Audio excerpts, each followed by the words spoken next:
영의 기도는 방언 기도를 얘기하는 것입니다. 영으로 기도하는 것을 영의 기도라고 해요. 영의 기도. 우리는 영의 기도를 여기서는 이제 방언 기도라고 보는 게 맞아요. 우리가 마음의 기도는 뭐냐 이러면 우리가 이제 예를 들면 하나님 아버지 우리 말로 기도 올려드리는 것을 갖다가 마음의 기도라고 하고 여기 영의 기도는 방언 기도를 갖다가 말씀하시는 거예요. 영의 말씀 세팅. 영의 말씀 세팅이라는 말씀은 물론 말씀 세팅이지만 우리가 영어로 말씀을 세팅을 해야 된다는 것입니다. 영적인 사람이 되어야 된다는 것입니다. 그러니까 우리가 육으로 하는 것이 있어요. 말씀을 육으로 하는 것이 있고 영으로 하는 것이 있습니다. 그러니까 지금 여기 영을 갖다가 붙이는 것은 우리가 영적이기 때문에 그래요. 하나님은 영이시니 예배하는 자가 영과 진리로 예배하니라. 이것은 뭐예요? 우리가 성령님께서 우리 안에 들어와 계시기 때문에 우리가 영적인 사람이 되어야 되는 것입니다. 우리는 항상 영으로 해야 돼요. 영으로. 육으로 하는 것은 뭐예요? 예자하는 것이죠. 예자합니다. 그렇기 때문에 여기서 또 영의 임파테이션. 영의 임파테이션은 뭐예요? 항상 이렇게 흘러가게끔 만들어주는 거예요. 주님께 받았으면 또 그 받은 사람이 그 주님으로부터 그 흘러가는 기름 부음을 얘기하는 것입니다. 그래서 이제 영적으로 교통하는 것을 말하고 있는 것입니다. 그러면서 여기 밑에 보면은 우리는 예수님을 닮아야 한다. 신앙생활의 모든 면에서는 예수님은 어떤 사역을 했는가? 그것은 뭐예요? 공생의 3년 반 기간 동안에 그 성경 4대 복음, 사도공서에 잘 나와 있고 또 사도 바울 서신에서도 잘 나와 있습니다. 그리고 일반 서신에서도 잘 나와 있습니다. 우리는 그것을 갖다가 말씀을 읽으면서 예수님이 어떤 사역을 했는가 그것을 우리가 보고 우리가 마음에 새겨서 예수님을 닮아가야 된다는 것입니다. 그리고 예수님이 가장 처음에 뭘 하셨다고 일본에 12제자를 세우는 사역을 하셨다. 이렇게 나와 있는 것입니다. 5대 사역 중에 첫 번째 사역이 12제자 세우는 사역이다. 이렇게 가지고 있죠. 예수님이 공생의 시작하심으로 말미암아 갈릴리로 지나가시다가 제자들을 부르시죠. 베드로와 안드레를 부르시고 또 야고보와 요한을 부르셨습니다. 그렇기 때문에 공생의 사역에 제자 삼는 일을 하셨습니다. 그러면서 마태복음 4장 19절에 보면은 말씀하시되 나를 따라오라 내가 너희를 사람 낳는 어부가 되게 하리라 하시니 사람 낳는 어부 사람 낳는 어부는 뭐예요? 베드로와 요한, 야고보, 안드레 배를 탔죠. 그리고 이 갈릴리에서 장대가 굵어서 이들은 고기 잡는 어부였습니다. 그런데 예수님이 지나가면서 뭐라고 해요? 사람 낳는 어부를 만들어 주겠다. 이것은 뭐예요? 전도하고 내 전도자로 살아라는 그런 얘기예요. 그래서 사람 낳는 어부를 불려야 되는데 요즘은 사람 낳는 어부가 아니라 사람들이 다 뭘 배워요? 학을 배워가지고 학이 들어갑니다. 지식이 들어갑니다. 그렇기 때문에 어떻게 해요? 사람 낳는 어부로 살아가기가 힘이 드는 거예요. 예수님 제자들은 다 보면은 그렇게 사도 바울이 성경에 말했죠. 많이 배운 사람이 없고 문불 좋은 자가 없고 또 많이 가진 자도 없고 똑똑한 자도 없다는 거예요. 그러니까 그런 자들을 불러갖고 어떻게 해요? 제자로 삼으셨다. 제자로 삼으셨다. 그러니까 예수님의 제자들은 대다수가 갈릴리 출신이에요. 갈릴리는 어디예요? 예루살렘으로 보자면 저 북쪽 변방에 있는 그 호수가 큰 갈릴리 호수가 있어요. 그 갈릴리를 갖다가 자꾸 바다로 착각하는데 바다가 아니고 호수입니다. 호수. 그것은 무엇이에요? 짠 물이 아니라는 거예요. 그냥 우리가 이렇게 말하는 민물이다. 그렇게 얘기를 하는 것입니다. 거기서 갈릴리에서 또 어떻게 해요? 조금 더 초원으로 들어가면 어떻게 해요? 나사렛이라는 동네가 있죠. 예수님이 거기서 자랐어요. 예수님이 거기서 자랐습니다. 그러면 예수님이 나사렛에서 태어났느냐? 그렇지 않죠. 어디서 태어나요? 베들레헴에서 태어났죠. 다윗이 태어난 거예요. 그래서 미가서 9장 9절에 나와 있죠. 베들레헴에서 뭐예요? 선지자가 나옵니다. 그 말 그대로 베들레헴에서 태어났습니다. 그런데 나사렛에서 예수님이 자랐어요. 그래서 사람들은 뭐예요? 나사렛 예수, 나사렛 출신. 그래서 구약의 지도자들이 나사렛에서 선지자가 나는지 안 나는지 너희가 한번 찾아봐라. 뭐예요? 그 나다니엘도 부를 때 나사렛에서 무슨 선한 것이 날 수가 있느냐. 왜요? 예수님은 나사렛에서 자랐지 나사렛 출신은 아니라는 것입니다. 그리고 예수님은 어떻게 해요? 예수님 우리가 이걸 정립을 하고 있는 거예요. 여자의 아들이라고 그랬죠. 여자의 아들. 사탄 보고 뭐라고 그래요? 하나님이 여자의 아들은 너희 머리를 갖다가 상하게 할 거죠. 여자의 아들. 아버지가 있어야죠. 아버지가 없는 여자의 아들 누구예요? 예수님이시죠. 왜요? 성령님이 잉태하셨으니까 아버지가 없는 것입니다. 아버지가 없어요. 그건 누구예요? 하나님의 아버지이기 때문에 그냥 여자의 아들을 치는 거예요. 성령을 잉태되어서 마리아에서 예수님이 나셨으니까. 이것이 뭐예요? 독생하신 하나님이라는 것입니다. 예수님이 내 머리에 하나님으로 정립되지 않으면 성령을 보면 헛것을 보는 거예요. 그렇기 때문에 우리는 항상 예수님이 하나님이시다. 그리고 삼위일체. 삼위일체는 하나님의 세 사람이 아니고 한 분이셔요. 한 분이신데 이게 어떻게 그러면 가능하느냐? 하나님이시기 때문에 가능합니다. 우리가 하나님을 너무 깊게 들어가서 하나님을 우리가 알려고 하면 안 됩니다. 피조물이 하나님을 알려고 하면 안 됩니다. 그런 거예요. 하나님이 뭐예요? 예수님이시다. 이것을 우리가 정립을 시켜야 되는 것입니다. 그래서 하나님께서는 예수님께서는 공생애 처음 시작할 때 갈릴리로부터 제자들을 사람 낳는 어부로 부르셨어요. 그런데 지금은 사람 낳는 어부가 아니고 나를 드러내는 뭐 이런 그런 사람 낳는 어부가 아니고 다 학을 배워가지고 이 교리를 많이 따르지. 어떻게 교리를 따르나요? 장로교는 칼림의 교리를 따르요. 칼림. 감리교는 어디를 따르는 줄 아십니까? 웨슬리 교리를 따릅니다. 이것이 하나님 위에 올라가 있는 게 문제가 되는 거예요. 그렇기 때문에 이것이 잘못됐다는 것입니다. 예수님 외에 다른 어떤 피조물도 하나님을 갖다가 뭔가 할 수 없는 것입니다.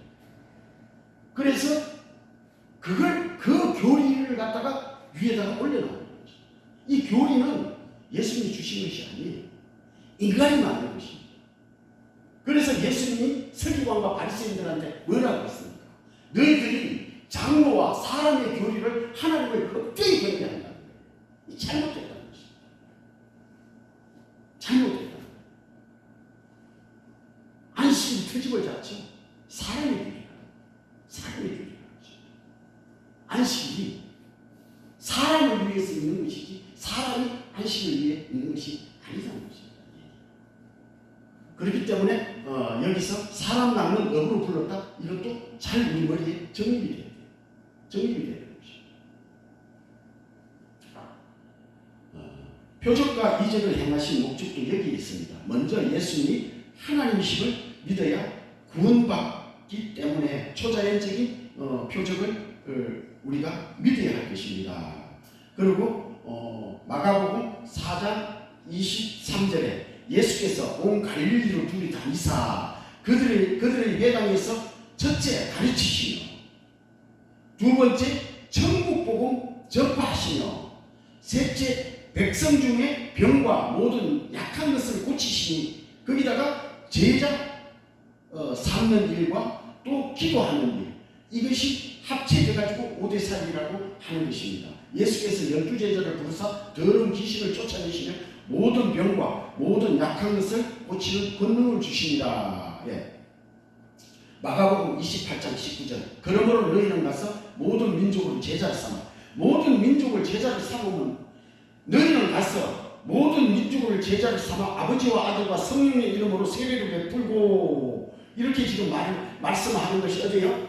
마태복음 28장 19절 예수님이 올라가시기 전에 말씀하신 거예요. 그러면 모든 민족을 제자를 삼으려면 어떻게 해요? 땅끝까지 복음이 전해져야 되는 것입니다. 모든 민족을 제자로 삼으라고 했잖아요. 그럼 땅끝까지 복음이 전해져야 돼요. 그래서 땅끝까지 이르러 내 정인된 삶을 살으라고 해요. 성령이 너희에게 임하시면 예루살렘과 온 유대와 사마리아와 땅끝까지 이르러 내 정인된 삶을 살으라고 해요. 아멘. 이것이 복음의 핵심이에요. 복음의 핵심입니다. 이걸 잊어먹으면 안 돼요. 다른 거 다 필요 없어요. 그럼 예수님이 땅에 와갖고 왜 귀신 쫓고 병 고치는 초자연적인 표적과 이적을 행하셨을까요? 내가 하나님이다. 그리고 제자들도 너들도 이런 일을 해라. 왜요? 나를 증거하기 위해서는 너희들이 나가서 말만 해갖고 그 사람들이 믿겠냐? 사람이 할 수 없는 일을 해야 된다. 그건 뭐예요? 죽은 사람도 살려나고 날 때부터 안진병이 일어나고 중풍병자도 고치고 말 못하는 자 말을 하게 하고 장인이 눈을 뜨고 사람이 이 당시는 의술이 발달하지 지금도 못 고치는 걸 예수님 하나님 하시는 것입니다. 왜요? 천국 의사도 예수님이십니다. 그렇기 때문에 하나님은 모든 것을 하실 수 있는 것입니다. 그러면 이 일도 복음이 전해지기 위해서 보여주시는 거예요. 그 일부지만 복음이 전해져야 돼요. 그래서 너희들이 나가 두루 복음을 전할 때 주께서 함께 역사하사 그 따르는 표적으로 확실하게 복음을 전하라. 이렇게 예수님이 하늘을 올라지시기 전 제자들에게 부탁하신 말 바로 그 말입니다. 그래서 모든 민족에게 복음이 전해지려면 첫째 조건은 땅끝까지 복음이 전해져야 되는 거예요. 그러면은 믿는 사람의 수. 그러면 예수님의 재림의 조건이 여기서 나옵니다. 예수님의 재림하시려면 첫째는 하나님의 충만한 수가 로마서 9장입니다. 충만한 수가 차야 됩니다. 하나님이 원하는 사람이 구원을 받아야 된다는 것입니다. 충만한 수가 차야 돼요. 두 번째는 복음을 다 들어야 돼요. 땅끝까지는 복음이 전해져야 되는 것입니다. 세 번째는 순교자의 수가 차야 됩니다. 그 순교자들이 첫째 부활에 참여하는 겁니다. 요한계시록에 나와 있어요. 첫째 부활에 참여하는 자들이 순교자들입니다. 이게 채워지지 아니하면 주님이 재림하시지 않는 것입니다. 그래서 어떻게 해요? 이것을 우리가 정립을 시켜야죠. 완전히 시켜놔야 되는 것입니다. 그리고 하나님께서 항상 함께 하시는 예수님의 명령을 지켜야 합니다. 모든 민족을 제자로 삼아야 되는 것이죠. 제자 삼아야 되는 것입니다. 제자 삼아야 됩니다. 제자를 삼지 않으면 어떻게 되는 겁니까? 그 많은 사람 중에 예수님이 제자를 택하신 12를 택하셨어요. 12를 택하실 때 어떻게 했어요? 예수님은 밤새도록 기도했다고 성경이 나와 있습니다. 밤새도록 기도하고 예수님은 제자들을 삼으셨어요. 그러면 예수님이 하나님이시면 왜 기도를 하시는 거예요? 예수님은 인간의 몸을 입었기 때문에 하나님이시지만 인간이 하는 일을 다 해야 돼요. 밥도 먹어야 되고 배도 고프고 화장실도 가야 되고 인간이 하는 걸 다 해야 되는 것입니다. 인간이면서 하나님이십니다. 그러면 밤새도록 기도하는 건 왜요? 이 예수님이 하신 것은요, 제자들에게 몸소 행동으로 보여주시는 것입니다. 너희들도 이렇게 하라는 거예요. 그 말씀을 하고 있는 것입니다. 그리고 마태복음 28장 20절 내가 너희에게 분부한 모든 것을 가르쳐 지키게 하라. 볼지어다 내가 세상 끝날까지 너희와 항상 함께 있으리라. 모든 것을 다 지키래요. 내가 너희와 끝까지 함께 하시겠다는 것입니다. 이 얘기는 무슨 얘기입니까? 우리 안에 영으로서 함께 한다는 것입니다. 영으로서 함께 하는 게 누구예요? 성령님이시죠. 임마누엘 하나님. 성령님으로 함께 하십니다. 끝까지. 그래서 예수님이 올라갈 때 뭐라고 그래요? 내가 가야 보혜사 성령께서 진리의 성령이 너희 안에 들어간다는 거예요. 그래야 너희가 내가 한 말도 기억하고 나보다 더 큰 일도 할 수 있다는 거예요. 예수님이 감으로 보혜사 성령이 우리 안에 들어왔어요. 그럼 우리는 이제 누굽니까? 하나님을 우리 마음에 담고 있는 우리가 그 성전인 것입니다. 성전 시대는요, 구약으로 끝났어요. 모세가 시내산에서 그 성막에 받았죠. 어떻게 지으라고 받았지 않습니까? 그리고 그 다음에 어떻게 된 거예요? 그 다윗과 솔로몬 성전. 그리고 그 다음에 뭐예요? 스룹바벨 성전이 있었어요. 그 다음에 무슨 성전이요? 헤롯 성전이 있었어요. 예수님 시대. 성전을 이때 끝나버렸어요. 왜 끝났냐? 예수님이 오면서 그 성전을 벌어버리고 이제는 영과 진리로 예배할 때가 왔다는 것입니다. 이 얘기 무슨 얘기예요? 예수님이 오면서 각자 마음에 들어가기 때문에 우리가 성전이에요. 그러면 교회는 뭐예요? 예배당인 것이죠. 예배당인 것이죠. 교회를 성전이라고 지금 부르면 잘못된 표현이에요. 왜요? 성전은 우리입니다.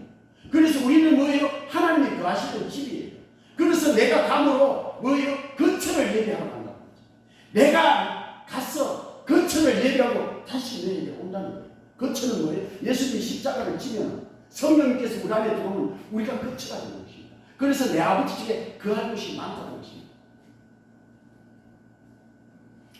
네.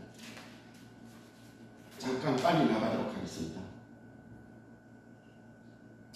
그러면서 마가복음 16장 20절에 이런 말씀이 있습니다. 제자들이 나가 두루 전파할세 주께서 함께 역사하사 그 따르는 표적으로 말씀을 확실히 전합니다. 따르는 표적은 능력이죠. 하나님 나라는 말에 있지 않고 오직 능력이 있다는 것입니다. 성도들에게는 예수님의 사랑과 예수님의 양을 먹이라. 양은 꼴을 먹이라. 꼴을 먹여야 돼요. 이것은 무슨 얘기예요? 양에게는 꼴을 먹여야 돼요. 양에게는 꼴을 먹여야 돼요. 예수님이 베드로에게 말했잖아요. 3번이나 내 양을 먹이라. 내 양을 먹이라. 내 양을 먹이라.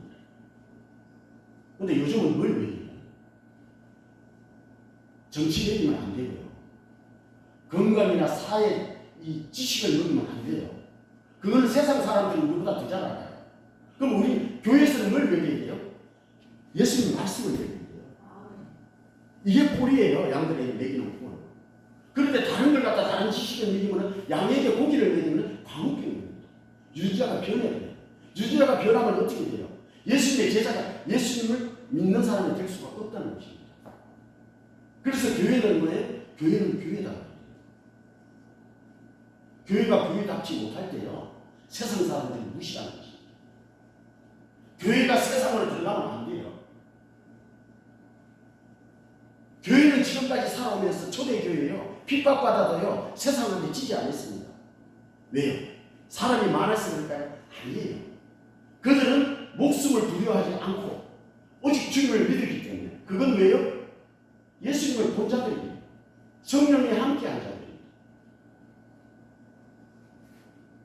내가 가지는 건 아무것도 없어도 내 안에서 뭐가 나와야 돼요? 예수 이름이 나와야 돼요. 그럴 때 안전병이 일어나는 것입니다. 그것을 말하는 것입니다. 우리는 그래서 여기서 보면은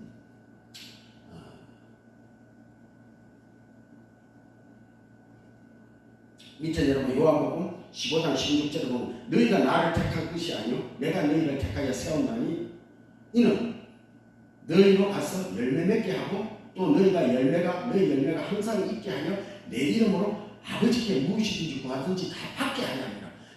내가 지금 예수님이 뭐라고 해요? 너희가 나를 택한 것이 아니라 내가 너희를 택했다. 택하시었다는 것입니다. 우리가 하나님께로 나온 것지만 그렇지 않아요. 하나님은 우리를 택해요. 택하시었어요. 우리가 여기 이 교회에 몇 명 안 되지만 이렇게 오잖아요. 성령이 인도하시는 거예요. 우리 발걸음은 우리가 옮겼지만 성령이 오게끔 만드는 거예요. 그렇기 때문에 하나님의 성리가 있다는 것입니다. 그래서 우리를 택한 걸 왜 택했어요? 열매 맺게 하래요. 열매 맺게 하래요. 우리 열매. 그럼 하늘의 열매는 뭐예요? 예수님을 닮아가는 것이 열매예요. 아멘. 복음 전하는 게 열매입니다. 천국 복음 전해야 돼요. 이게 열매예요. 세상에 무슨 이렇게 뭐 돈 무슨 큰 집 이건 열매 아니에요. 여기서 말하는 열매 아닙니다. 하늘의 열매를 맺게 하고 복음 전하기 위해서 복음을 전하는 것입니다. 이 열매를 맺어야 된다는 것입니다. 그리고 여기 또 내려오면은 그래서 마태복음 7장 20절에는 이러므로 그들의 열매로 그들로 알리라. 그리고 예수께서 기도하러 산을 가서 밤새도록 기도하시고 밝음의 제자들을 부르사 12를 택하여 사도라 부르셨다. 이렇게 씁니다. 자, 예수님의 기도는 어떻게 해요? 습관에 따라서 기도했습니다. 예수님이 유대 예루살렘 쪽에 올라오시면은 감람산에 가서 밤새도록 기도하고 나오셨어요. 밤새도록 기도했습니다. 그리고 공생을 시작할 때 40일 동안 광야에서 금식하면서 기도하셨어요. 그리고 십자가를 앞두고 어떻게 기도하셨나요? 감람산에서 땀방울이 핏방울이 되도록 기도하셨습니다. 십자가를 앞두고. 그렇게 예수님은 기도를 하셨다는 거죠. 그리고 제자들에게 뭐라고 그래요? 제자들에게 귀신 쫓고 병 고치는 일이 능히 귀신을 못 쫓아냈어요. 그러니까 예수님이 뭐라고 해요? 제자들이 물을 때 기도 외에는 이런 종류가 나갈 수 없다고 그러죠. 그리고 십자가를 지기 앞서서 예수님이 기도를 하고 와서 보니까 제자들이 자고 있어요. 그러면서 예수님이 얘기하잖아요. 너희가 한 시간도 깨어 나와 같이 기도할 수 없더냐. 시험에 들지 않게 기도하라. 그러나 계속 잤어요. 계속 잤어요. 우리는 예수님처럼 한 시간도 깨어 기도할 수 없으면 우리는 시험에 든다는 것입니다. 그리고 누가복음에서 보면은 병든 자를 고치며 죽은 자를 살리며 나병한 자를 깨끗하게 하며 귀신을 쫓아내게 내게 너희가 거저받았으니 거저주라. 너희는 전대에 금이나 은이나 돈을 가지지 말고 여행을 위하여 두벌의 옷이나 신이나 지팡이를 가지지 말라. 이는 천천히 보도록 하겠습니다. 이는 일꾼이 먹을 것을 받는 것이 마땅하다. 자, 여행을 위하여, 전도 여행을 위하여.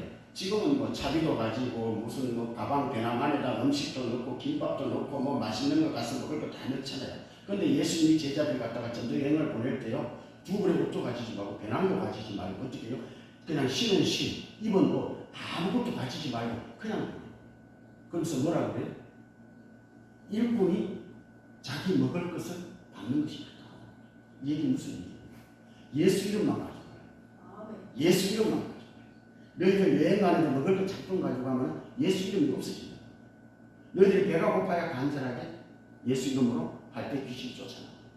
이것이 예수님의 뭐예요? 거저받았으니까 거저주라는 이런 얘기고요. 예수님의 제자들이 갖다가 전도 훈련 보낼 때도 아무것도 배낭이나 지팡이나 두 벌의 옷 아무것도 못 가지고 가게 하는 것입니다. 이럴 때 귀신이 쫓아내고 또 병든 사람이 낫는 일이 일어나는 것입니다. 자, 요거를 조금 이따가 하고요. 성경책을 한번 펴보시고요. 성경책 다 가지고 와셨죠? 확실하게 개념을 잡아줄게. 성경에 있어서 물론 다 아는 것입니다.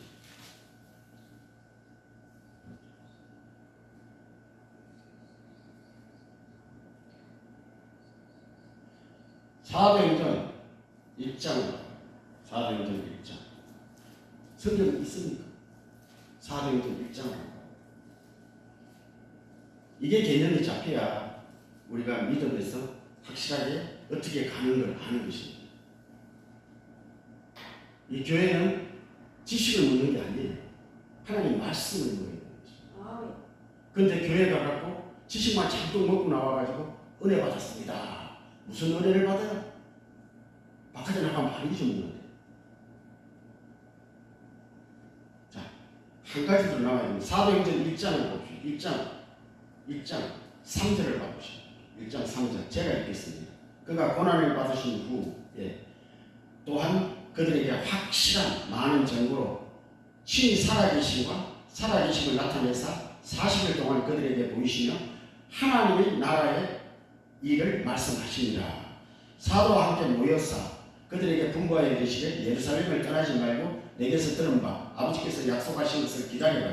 요한은 물로 세례를 베풀었으나 너희는 몇 날이 못해 성령으로 세례를 받으라 하셨느니라. 그들이 모였을 때 예수께서 여쭈어 이르되 주께서 이스라엘 나라를 회복하시는 이때까지니까 하니 이르시되 때와 시기는 아버지께서 자기 권한에 주셨으니 너희가 알 바 아니요 오직 성령이 너희에게 오시는 너희가 권능을 받고 예루살렘과 온 유대와 사마리아와 땅끝까지 이르러 내 증인이 되리라 하시니라. 자, 이 말씀은 예수님께서 부활하시고 40일 동안 이 땅에 계시면서 제자들에게 하늘을 올려주시기 전에 마지막으로 하신 말씀입니다. 이것이 모든 성경을 아우른다고 봐도 됩니다. 어떻게 해요? 사도행전 1장 8절 말씀. 오직 성령이 너희에게 임하시면 너희가 권능을 받고 예루살렘과 온 유대와 사마리아와 땅끝까지 이르러 내 증인이 되리라 하시니라. 자, 이 말씀이 모든 성경을 아우르는 말씀입니다. 아우르는 말씀. 예수님이 마지막에 하신 유언이나 마찬가지인 말씀. 자, 누가복음 24장을 한번 또 찾아보시죠. 누가복음 24장. 46절을 보도록 하겠습니다. 누가복음 24장 46절을 보도록 하겠습니다. 46절 다 찾았으면 제가 읽겠습니다. 또 이르시되 이같이 그리스도가 고난을 받고 제3일에 죽은 자 가운데서 살아날 것과 그의 이름으로 제사함받게 하는 회개가 예루살렘에서 시작하여 모든 족속에게 전파될 것이 기록되었으니 너희는 이 모든 일의 증인이라. 볼지어다 내가 내 아버지께서 약속하신 것을 너희에게 보내리니 너희는 위로부터 능력이 입혀질 때까지 이 성에 머물러 하시니라. 자, 여기서도 가장 중요한 것이 뭐예요? 49절입니다. 49절. 볼지어다 내가 내 아버지께서 약속하신 것을 너희에게 보내리니 너희는 위로부터 능력이 입혀질 때까지 이 성에 머물러 하시니라. 자, 아버지께서 약속하신 것이 뭐예요? 예수님이 제자들한테 뭐라고 그랬어요? 내가 가면은 보혜사 성령을 너희에게 보내주시다. 보혜사 성령. 임마누엘 하나님. 내가 너희를 과거치 버려두지 않는다. 여기서 아버지께서 약속하신 겁니다. 예수님의 약속이나 마찬가지입니다. 내가 아버지 안에, 아버지가 내 안에, 너희가 내 안에, 내가 너희 안에. 어떻게 하나라는 것입니다. 그러면 아버지가 약속하신 것이 기다려요. 뭘 기다려요? 성령을 기다리라는 것입니다. 그러면 뭐라고 그래요? 성령이 너희에게 입혀지지, 약속하신 것이 너희에게 입혀지지 아니하면은 성령이 너희 마음에 들어가지 않으면 너희는 이 성에서 꼼짝하지 말라는 거예요. 무슨 얘기입니까? 십자가 질 때 도망간 것처럼 너희들 다 도망간다.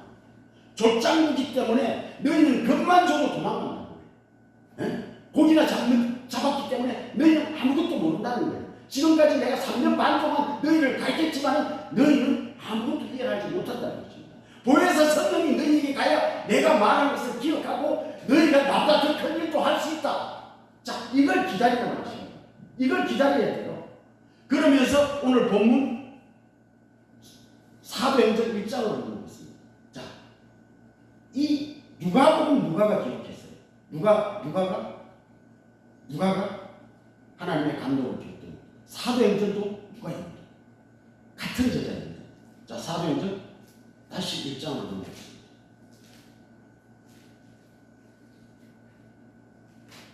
이걸 확실하게 정리를 되셔야 됩니다. 자, 위에서부터 능력이 입혀질 때까지 너희는 이 성에 머물러 있어요. 떠나지 말라고 했습니다. 자, 40일 동안 함께 있었죠. 3절 다시 봅니다. 그러나 그가 고난을 받으신 후에 또한 그들에게 확실한 많은 증거로 신이 살아계심을 나타내사 40일 동안 예수님이 부활하시고 40일 동안 이 땅에 계셨어요. 예수님이 언제 부활하셨나요? 언제 죽으셨나요? 6월절. 예수님은 6월절에 죽으셔야 돼요. 왜요? 6월절 어린 양의 피로, 6월절 어린 양의 피로 우리를 구원해야 됩니다. 그 피가 없이는 우리가 구원을 받을 수가 없어요. 그래서 6월절 뭐예요? 하복제는 것이에요. 그래서 주장을 걸어버렸어요. 이제는 나로 말미암아 너희가 하나님께 나갈 때 짐승의 피로 그림자였지만 이제 실체가 왔다. 실체가 왔다는 것입니다. 너희는 이제 영적으로 얘기해요. 하나님은 영이시니 예배하는 자가 영과 진리로 예배할지니라. 이 말이에요. 하나님은 영이시라는 것입니다. 영과 진리로 예배할 때가 오나니 바로 이때라. 예수님이 십자가에서 6월절. 그러면 6월절이 언제예요? 6월절부터 계산하면 50일째 되는 날이 오순절입니다. 77절이라고. 77에 40분 해갖고 77절입니다. 성령 강림절이라고. 그러면 40일째 되었다. 성천하셨죠. 오순절 얼마나 남았나요? 약 한 10일 남았어요. 제자들이 모여갖고 마가다락방에서 모여서 120명이 모여서 열심히 오직 기도할 때 50일째 되는 날 성령이 마십니다. 이것이 오순절이에요. 6월절로부터 다음 되는 날 50일. 예수님이 성천하신 지 약 10일째 되는 날 그들에게 성령이 마십니다. 제자들에게 성령이에요. 설교할 때 3,000명, 5,000명이 돌아오고요. 안진병이가 일어나요. 그림자가 지나가도 모든 병이 낫고요. 사냥꾼은 공영 앞에서 큰소리 빵빵 치고 이렇게 변해버리는 거예요. 성령이 우리 안에 들으시니 성령 없이 이 지식으로만 날마다 나도 구원 못 받지만은 성도들도 구원 못 받습니다. 너희는 문고리로 천국 문 앞에서 잡고 너희도 못 들어가고 들어가는 사람도 못 들어가게 막고 있다는 것이에요. 그게 누가 하신? 예수님이 하신 말씀이죠. 그건 누가 보고 했어요? 바리새인과 유대 지도자. 그들이 예수님을 얼마나 잘 믿었습니까? 그런데 예수님이 볼 때는 아니라는 거예요. 속에는 예수님을 믿지 않는 거예요. 사람은 속일 수 있지만 예수님의 몸은 못 속였다는 거예요. 사도 바울이 하나님을 얼마나 잘 믿었습니까? 율법은 바리새인이고 베냐민 집하고 아브라함의 자손이고 서울대 나왔고 서울대가 아니고요. 가멜리엘 문화상에서 수석 제자였어요. 그런데 다메섹 동산에서 예수님을 딱 만나고 나니까 내가 지금까지 믿어왔던 것은 잘못된 믿음이라는 거예요. 바로 깨우치고 되는 거예요. 왜요? 안수하니까 눈에 비닐이 벗겨져요. 눈에 비닐이 벗겨져야 돼요. 아멘. 세상을 뭘로 봅니까? 육으로 보잖아요. 비닐이 씌어야 돼요. 예수님이 뭐라 그래요? 너희가 본다 하니까 너희 죄가 그대로 있다는 거예요. 차라리 맹인대로 있다면 내가 구원한다는 거예요. 여기서 맹인은 뭐예요? 영적 눈이 감긴 거 보고 맹인이라고 하는 것입니다. 예수님이 말하는 맹인은 영적 눈이 감겨 있다는 거예요.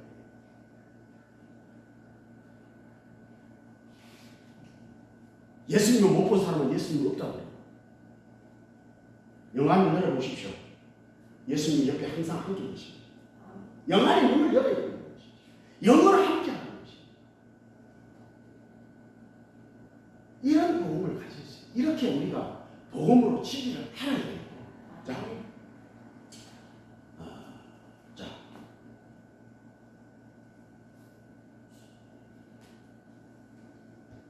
자, 사도행전 2장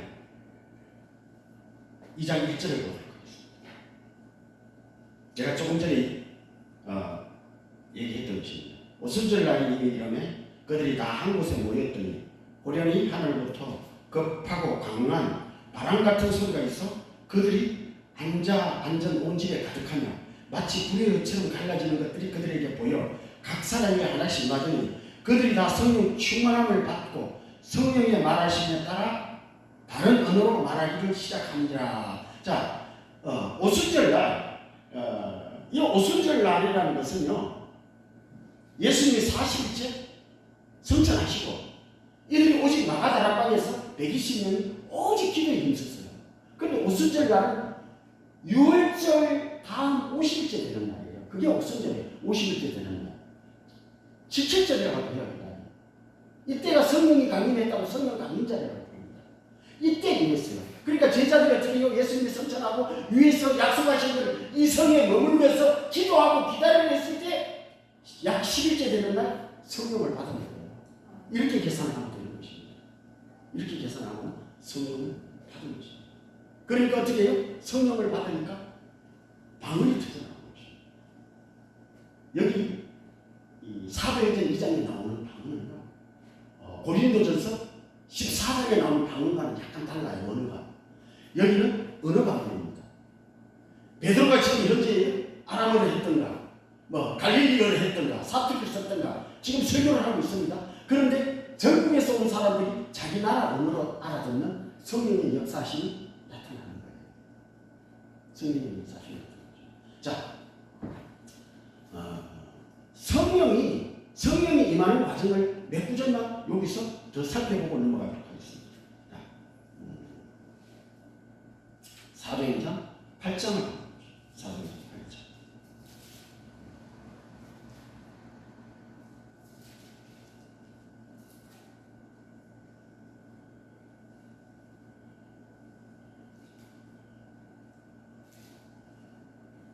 사도행전 8장 14절.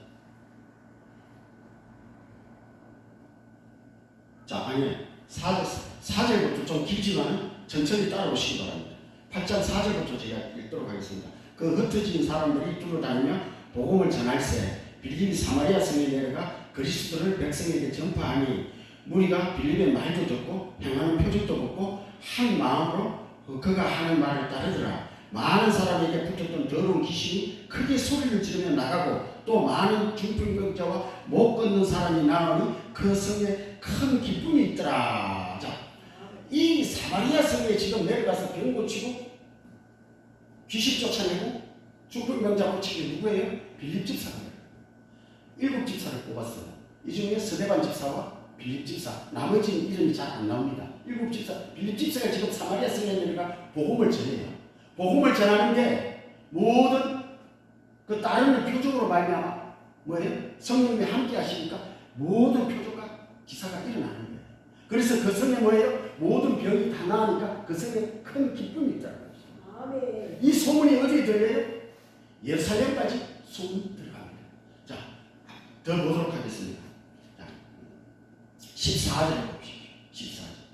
14절, 8장 14절. 예루살렘에 있는 사도들이 사마리아에도 하나님 말씀을 받았다는 듣고 베드로와 요한을 보내네. 자, 사마리아에 있는 사도들이 사마리아에도 하나님 말씀을 받았다는 듣고 베드로와 요한을 보내네. 자, 이건 뭐예요? 예루살렘에서 사마리아로 베드로와 요한을 파송합니다. 사마리아도 하나님 말씀을 지금 빌립이 전해가지고 이 성에 큰 기쁨이 있으니까 많은 사람이 믿으니까 그들이 내려가서 그들을 위하여 성령 받기를 기도하니, 자, 그들이 내려가서 뭐예요? 성령 받기를 기도했다는 것입니다. 성령 받기를 기도하니 아직 한 사람도 성령이 내리심이 없고 오직 주 예수 이름으로 세례만 받을 뿐이더라. 자, 주 예수 이름으로 세례만 받아. 성령이 내리심이 없다는 거예요. 성령은 어떻게 해요? 성령이 하나님이 주셔야 돼요. 세례는 사람이 선사님 이름으로 줘요. 몇 개월만 다녀도 우리가 받을 수가 있습니다. 세례를 받을 수가 있어요. 왜요? 성삼 이름으로, 목사가 성삼 이름으로 주기 때문에 받을 수가 있습니다. 그런데 성령 세례는 하나님이 내야 되는 것입니다. 내가 간절히 찾아야 일어나는 거예요.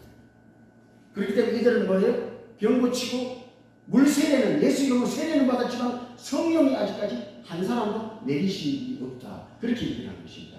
그래서 내리심이 없을 뿐더라. 이에 두 사도가 그들에게 안수하며 성령을 받은지라. 두 사도가 사마리아에 내려가서 안수했는데 그들이 성령을 받는다는 것입니다. 이렇게 물 세례 받을 때 아무것도 성령을 못 받고 성령이 하나도 안 받았지만 다시 내가 성령 받기를 기도하고 안수했을 때 그들이 성령이 나는 거예요. 성령이 나는 것입니다. 이렇게 성령은 뭐예요? 성령은 물세례와 같이 이렇게 보면 안 된다는 것입니다. 이게 성령이 있기 때문에 어떤 사람들은 물세례와 성령세례, 우리가 물세례를 받으면 성령세례를 받았다고 해요. 다들 그렇게 알고 있는 사람들이 많이 있어요. 그런데 성경을 갖다가 보시면 그렇지가 않아요. 성경은 그렇지 않습니다. 그러면 한 군데를 더 보도록 하겠습니다. 10장을 보도록 하겠습니다. 10장은 사도행전 10장은 고넬료죠. 고넬료. 이방인 백부장입니다. 이방인 백부장이 이방인 백부장은 뭐예요? 백부장은 로마 사람이에요. 로마 군인입니다. 로마 군인은 백부장은 뭐예요? 자기 밑에 부하를 100명 거느리고 있는 사람은 백부장이라고 하고 1000명 거느리고 있는 사람은 천부장이라고. 그러면 여기 백부장 고넬료가 로마 사람인데 경고를 했대요. 그리고 어디서 들었는지 하나님을 갖다가 경외를 한대요. 그래갖고 어느 날 기도할 때 천사가 나타나가지고 베드로를 청하라. 베드로를 청해서 베드로의 말을 들으래요. 복음을 들으래요. 이방인한테. 그래서 베드로가 고넬료 집에 초대를 받아 와요. 초대를 받아 옵니다. 이방인 집에 와요. 백부장 집에 옵니다. 그러면 여기서 44절을 한번 보시기 바랍니다. 사도행전 10장 44절입니다. 베드로가 이 말을 할 때에 뭐예요? 복음을 전하는. 이 절의 거는 지금 내가 안 읽는 거는 복음을 전하는 것입니다. 계속 복음을 전하는 것입니다. 이 복음을 전할 때 성령이 말씀 듣는 모든 사람에게 내려오시니, 자, 말씀 들을 때 성령이 내려와요. 베드로와 함께 온 할례 받은 신자들이 이방인들에게도 성령 부어 주심으로 말미암아 놀랜다. 자, 베드로가 복음을 전할 때 성령이 그들에게 임해요. 그런데 베드로와 함께 온 할례 받은 자, 유대인들이죠. 유대인들이 이방인들에게도 하나님께서 성령 부어 주심으로 말미암아 놀랜다는 거예요. 이들은 물세례 받았나요? 안 받았어요. 물세례와 관계없이 이들에게 성령이 임해버린 것입니다. 성령이 임해버린 것입니다. 그러니까 이들이 성령이 임한 것을 어떻게 아나요? 46절입니다. 이는 방언을 말하며 하나님의 높음을 드러내리라. 자, 이들이 성령 받은 걸 어떻게 알아요? 방언을 하고 예언을 해요. 이들이 처음 베드로의 설교를 해요. 예수님의 복음을 전합니다. 이방인들한테. 그러니까 이들이 방언을 하고 예언을 높여요. 예언을 해요. 그러니까 이 유대인들이죠. 할례받은 신자들. 유대인이지만 할례받은 신자들이 지금 베드로와 함께 있으니까 유대인이면서 예수님을 영접한 사람들이다. 이렇게 보면 돼요. 그런 일이 일어나는 거예요. 그러니까 여기는 어떻다? 물세례보다 성령 세례를 먼저 받았다. 성령이 먼저 임했다. 그 얘기를 하는 것입니다. 자, 이에 이 47절 이에 베드로가 이르되 이 사람들이 우리와 같은 성령을 받았으니 누가 능히 물로 세례를 베품을 그 말이요. 베드로가 뭐라고 그래요? 이들이 우리와 같은 성령을 받았으니 누가 감히 이들에게 물로 세례를 베품을 그 말이요. 이방인이지만 성령 세례를 하나님이 주셨는데 내가 누구이기에 하나님의 그 성령 세례를 주신 분을 하나님의 그 음성을 거부하고 있는 거예요. 그래서 베드로가 고넬료 고치에 지근척들 많이 모여있는데 그들에게 다 물세례를 줬대요. 왜요? 성령 세례가 먼저 임해버렸으니까. 성령 세례는 임하면 어떻다? 방언도 하고 예언도 한다. 하나님을 높인다.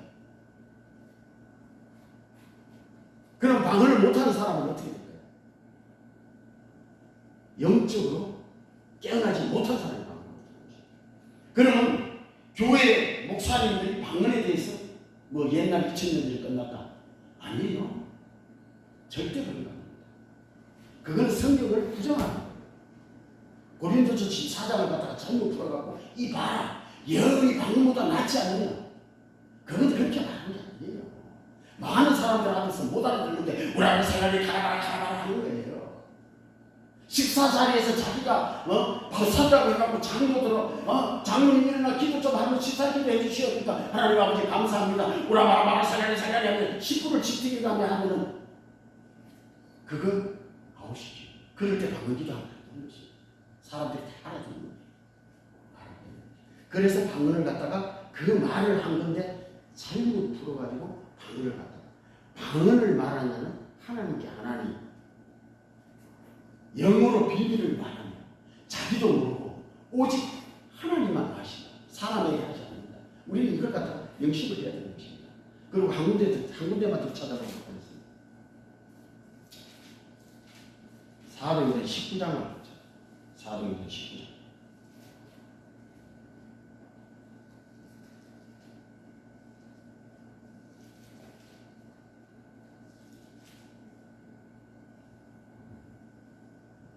찾았습니까? 제가 읽을 테니까 잘 따라오시기 바랍니다. 아볼로가 고린도에 있을 때에 바울이 윗지방으로 다녀 에베소에 와서 어떤 제자들을 만나. 자, 아볼로가 고린도에 있을 때에 바울이 윗지방으로 다녀 에베소에 와서 어떤 제자들을 만나. 자, 천천히 나가겠습니다. 이르되 그 제자들에게 이런 것입니다. 너희가 믿을 때에 성령을 받았느냐? 이르되 아니라 우리는 성령이 계시는 듣지 못하는 거야. 자,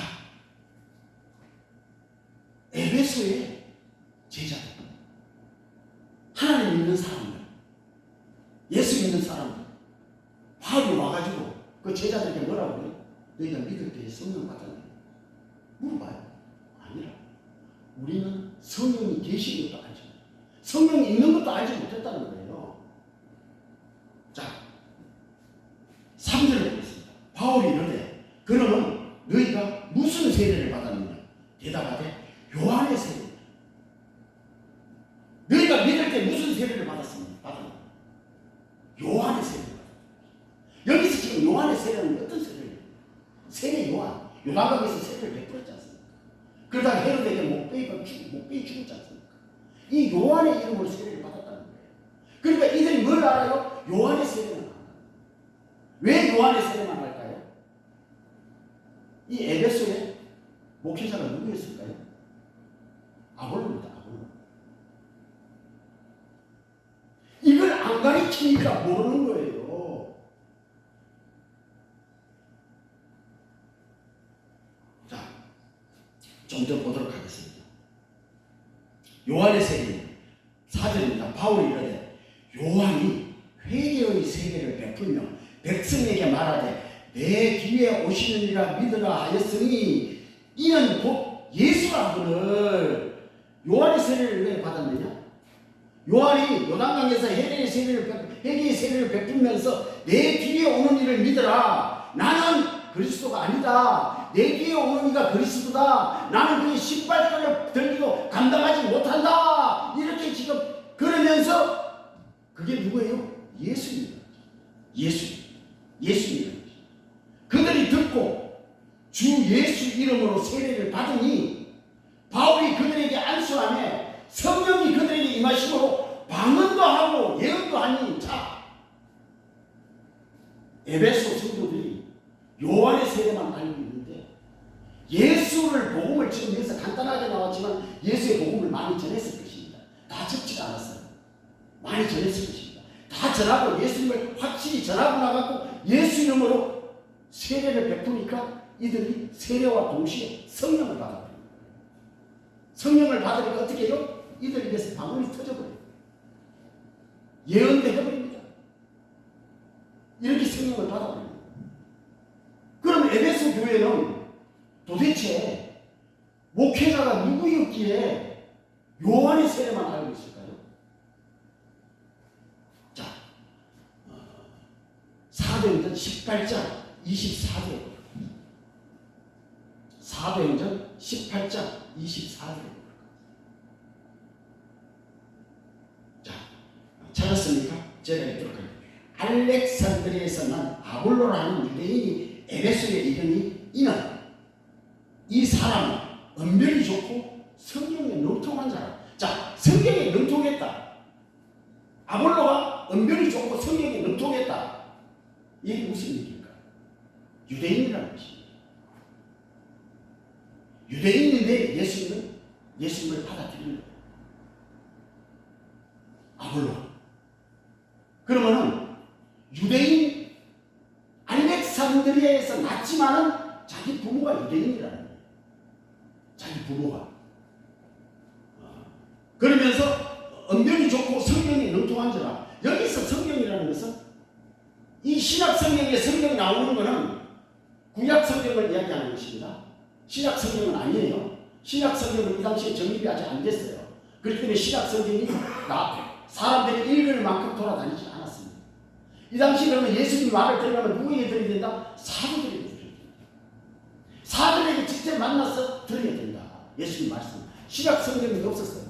지금 여기서 성경에 능통했다면 구약 성경입니다. 구약 성경이 능통한 자라.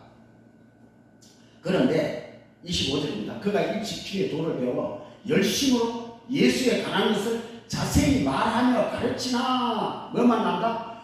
요한의 세례만 알 따름이라. 요한의 세례만 알 따름이라. 목회자가 요한의 세례만 아는데 성도들이 예수님의 세례를 아는 것이 그거는 그건 잘못된 것이죠. 그 얘기예요. 그 얘기. 그러니까 우리는 이 복음을 예수님을 확실히 정립을 해야 되는 것입니다. 예수님을 확실히 정립을 해야 돼요. 예수님은 창세전에 하나님과 함께 계셨어요. 그래서 말씀이 육신이 되어 우리 가운데 거하신 거예요. 말씀이 육신이 되어 이 땅에 오셨다는 것입니다. 말씀이 육신이 되어. 그렇기 때문에 십자가를 지는 것, 그것이 하나님의 뜻이었어요. 하나님의 뜻이 십자가를 지는 것인데, 그럼 예수님이 돌에 맞으면 될까요? 스데반처럼? 안 돼요. 왜요? 십자가상에서 십자가를 지고 피를 흘려야 돼요. 십자가를 지고 피를 흘려야 되는 것입니다. 자, 잠깐.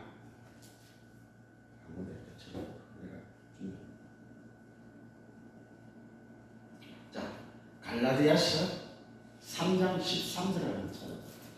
갈라디아서 3장 13절.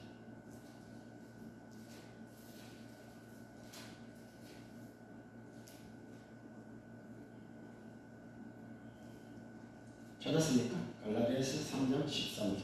자, 제가 읽도록 하겠습니다. 그리스도께서 우리를 위하여 저주를 받은 바 되사. 자, 예수님이 우리를 위하여 저주를 받았다. 왜요? 율법의 저주에서 우리를 속량하셨으니 기록된 바 나무에 달린 자마다 저주 아래 있는 자라 하였으니라. 자, 그리스도께서 우리 죄를 위하여서 저주를 받은 거죠. 왜 그러면 우리를 위해서 저주를 받았을까요? 우리의 저주를, 죄의 저주를 나무에서 끊기 위해서, 율법의 저주에서 끊기 위해서, 율법의 저주에서 끊기 위해서. 그래서 우리는 예수님은 나무에 십자가에 달려 돌아가셔야 돼요. 돌에 맞아 죽어도 안 되고 창에 찔려도 안 되고. 이것은 뭐예요? 아버지께서 창세전에 약속하셨죠. 창세전에 약속하셨죠. 그렇기 때문에 예수님은 인간의 몸으로 이 땅에 오신 것입니다. 인간의 몸, 죄 없는 인간의 몸.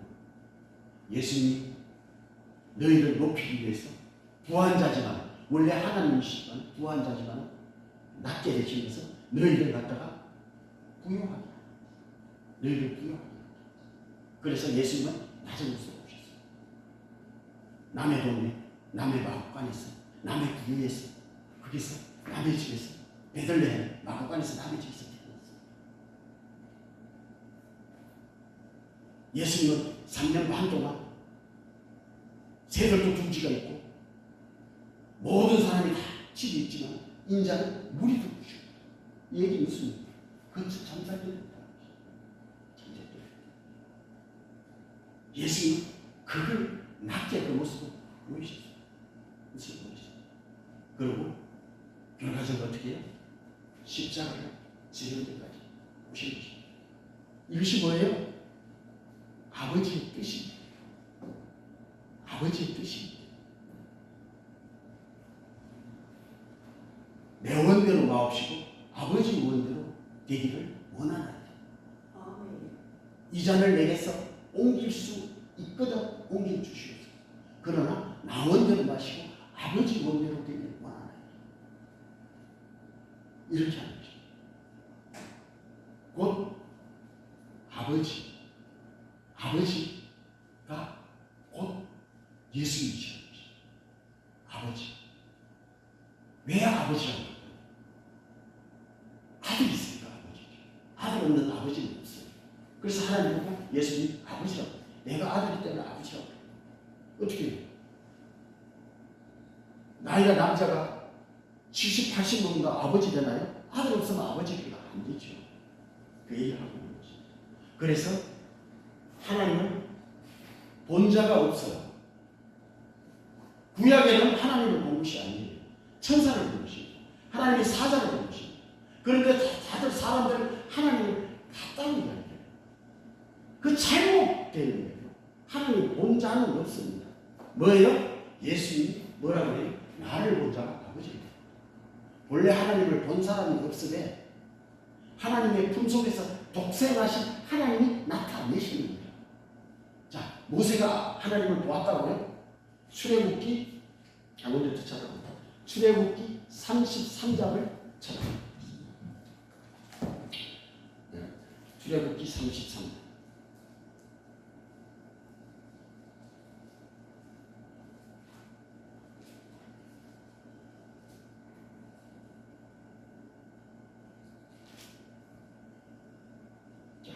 출애굽기 33장 찾으셨나요? 자, 그 앞에는 다 생략하고 18절을 보도록 하겠습니다. 18절.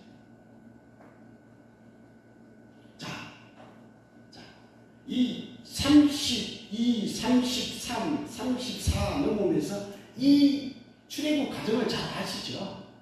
어떻게 해요? 지금 하나님이 굉장히 진노해 있습니다. 왜요? 이스라엘 백성들이 말을 안 들어요.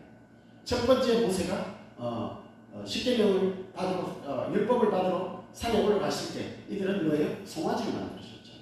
그래갖고 돌판을 갖다가 모세도 성격이 대단합니다. 돌판을 하나님 만들어주신 돌판을 갖다 깨뜨려버려요.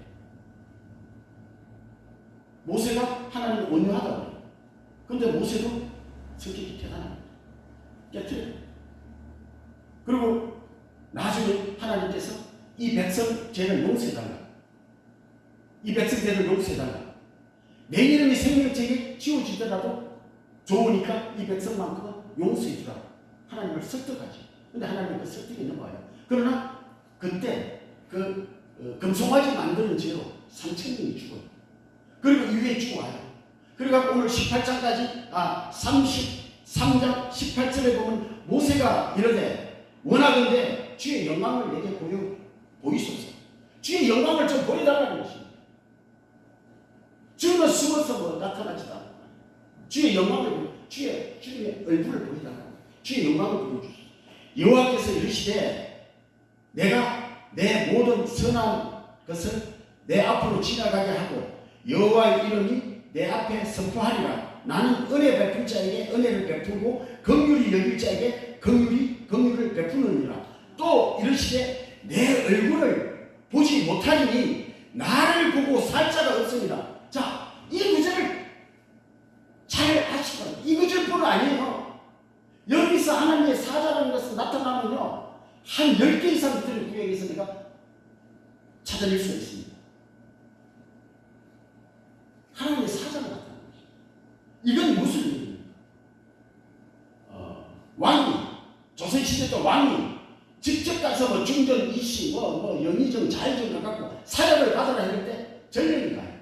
전령이 가가지고 그 높으신 중전들 앞에서 중전 이시를 나와서 어명을 받아라 하고 사역을 받으라 했는데 그 어명 앞에서 무릎을 꿇는 거예요. 왜요? 그 어명이 곧 왕이니까. 왕은 왕궁에 계시지만 그 어명이 왕이에요. 이 하나님의 사자도 이렇게 보시면 되는 것이죠. 곧 천사가 하나님의 말씀을 가지고 전할 때 그 천사도 곧 하나님의 말씀이기 때문에 하나님을 보실 것입니다. 자, 더 보도록 하겠습니다. 또 이르시되 한 번 더 보면 20절에 또 이르시되 내가 내 얼굴은 보지 못하리니 나를 보고 살 자가 없습니다. 자, 죄 많은 인간들이 하나님을 직접 볼 수가 없어요. 영이신 하나님을 볼 수가 없습니다. 예수님을 보는 것은 예수님이 인간의 몸으로 왔기 때문에 예수님을 볼 수가 있는 거예요. 인간이 구약에는 하나님을 볼 수가 없습니다. 살짝 여호와께서 또 이르시기를 보라 내가 내 곁에 한 장수가 있으니 너는 그 반석 위에 서라.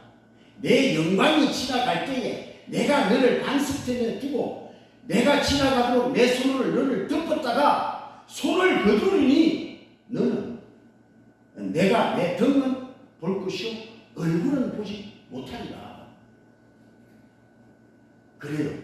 하나님의 등 뒤에 서서 우리는 하나님의 덕을 보고 쫓아가면 됩니다. 하나님 얼굴 보려고 하나님 앞에 서면요 그건 죽어버려요.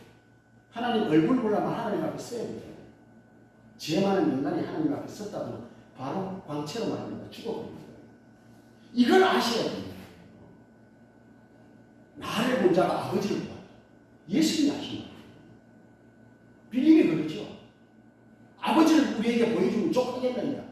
네가 나를 갖다가 3년 반 동안 따라다니면서 아직도 나를 모르느냐. 나를 본 자가 아버지를 보았거늘 너는 어떻게 하여 아버지를 보여달라 하느냐. 아버지가 내 안에 내가 아버지 안에 계신 것을 믿어라. 그렇지 못하겠거든. 내가 하는 일을 믿으라는 거예요.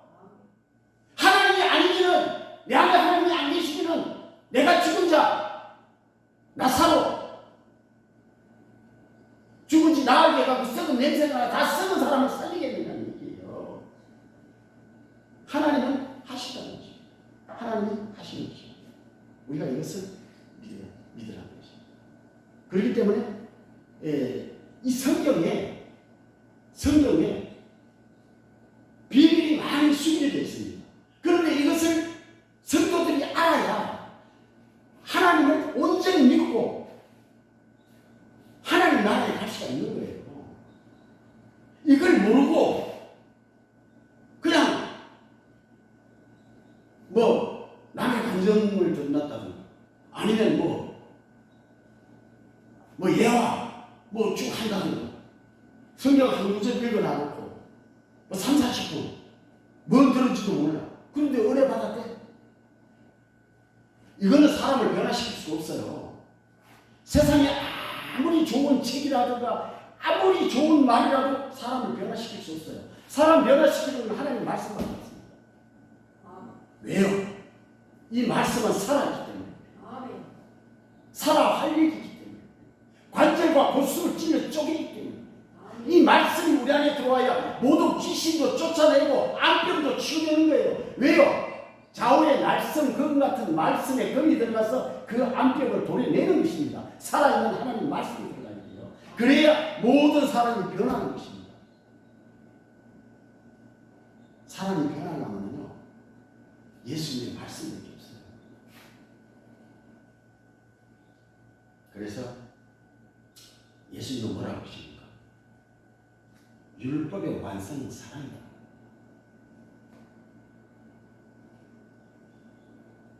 율법의 완성은 사랑이다. 그렇기 때문에 우리가 율법으로 말합니다. 율법은 옛 개념, 예수님은 새 개념이에요. 옛자, 새로, 보라. 이전 것은 지나갔으니 새로운 피조물이 됩니다. 우리는 바뀌어야 돼요. 아멘. 우리는 바뀌어야 되는 거죠. 그래야 하나님 나라에 갈 수가 있는 거예요. 옛날 방법, 물론 구약도 중요합니다. 그러나 예수님이 이 땅에 오셨냐고 말미암아 정말 이 예수님이 하신 복음서 이런 걸 잘 알고 사도 바울 서신서 이걸 잘 알아야 돼요. 여기 답이 다 있습니다. 답이 다 있어요. 구약은 율법으로는 죄를 깨닫게 하지 구원을 받을 수가 없는 거예요. 율법이 뭐예요? 우리 옛 장이에요. 몽학선생입니다. 예수님이 오시기까지만 나타내는 거예요. 그럼 우리는 이제 그 초등교사에서 벗어났다 성경을 말하는 것입니다. 네. 그렇습니다. 그렇기 때문에 우리는 율법의 정죄법이 아니라 사랑입니다. 우리는 모든 것을 예수님의 사랑으로 변화시킵니다.